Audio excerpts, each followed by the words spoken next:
খুব এক্সাইটমেন্ট, কিন্তু 12 ডিসেম্বর আমাদের সকলের রেজাল্ট বেরোচ্ছে, রেজাল্ট বেরোনোর মতোই বটে। তো সেই কারণে একটু টেনশনও আছে।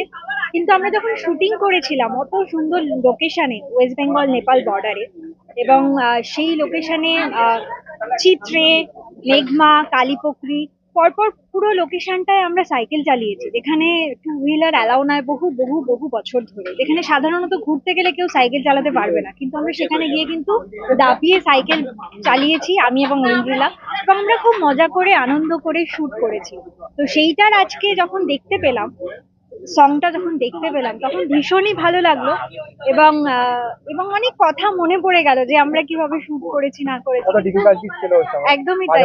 মাঝে মাঝে বৃষ্টি হচ্ছিল, মাঝে মাঝে মেঘ চলে আসছিল, এবং আমি একটা ইন্টারেস্টিং কথা বলতে পারি, আপনারা ছবিটা আসলে দেখতে পাবেন যে আমাদের একটা ডায়লগ অ্যাড করা হয়েছে যে একটু পরেই মেঘ চলে আসবে। সেটা কিন্তু আমাদের পরে অ্যাড করা, সেটা কিন্তু আগে ছিল না। এমন একটা লোকেশনে আমরা শুট করি যেখানে একটু পরে পরেই মেঘ চলে আসতো, সেই জন্য ওই ডায়লগটা অ্যাড করা। তো সব আর তোমার এইভাবেই ছবি রিলিজ হচ্ছে এবং প্রথম এত বড় ভাবে ছবি রিলিজ, এবং আজকে তোমাকে নিজেকে এইভাবে মানে ফিল্মে দেখতে বা ইয়েতে দেখতে, বড় পর্দায় দেখতে কেমন লাগে? ভীষণই ভালো লাগছে, এবং আমি ভীষণ এক্সাইটেড যে 12 তারিখে পুরো ছবিটা দেখার জন্য। 12 তারিখ হচ্ছে সেই প্রতীক্ষিত দিন, যে দিনের জন্য আমরা ওয়েট করে আছি এবং দর্শক সকলে ওয়েট করে আছে।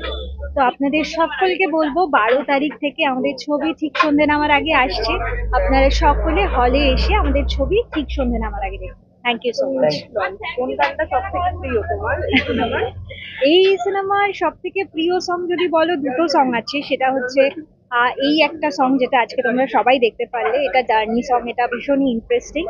এবং এছাড়াও আরেকটা সং আছে যেটা প্রান্তিকদার সাথে আমি আছি। তো সেই সংটা দেখতে হলে আসতে হবে 12ই ডিসেম্বর থেকে।